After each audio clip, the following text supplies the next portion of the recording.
Sad to say na wala yung susi natin. Hirap kapag wala kang pampagawa, no? Wala kang pera. Tapos delivery rider ka, no? Wala yung susi ko eh. Wait, hingi tayo ng rescue. Kung sino yung may available dito sa may Calamba, Mayon Street. Ayan, post natin. Yun, na-post na natin. So ayun, bali may nag-comment na, mga katulala, bali meron ng mga nag-up, tapos may mga nag-react eh. Ayan, antay lang natin. Ayun, dami nag-post. So ayun, mga katulala, marami na nagko-comment. Ayan, reactan natin. Ayun, may tumatawag. Isa sa mga followers natin yan eh. Pupuntahan niya na daw ako now. Ay, ito na yata.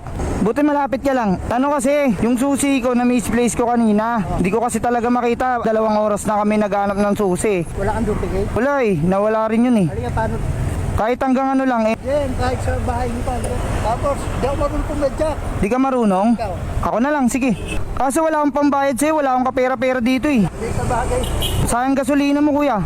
Pulsak yan, mga tatapon niya. Pasensya na sa bala kuya. May ginagawa ka ba? Wala ka, tapit-tapit na lang ako.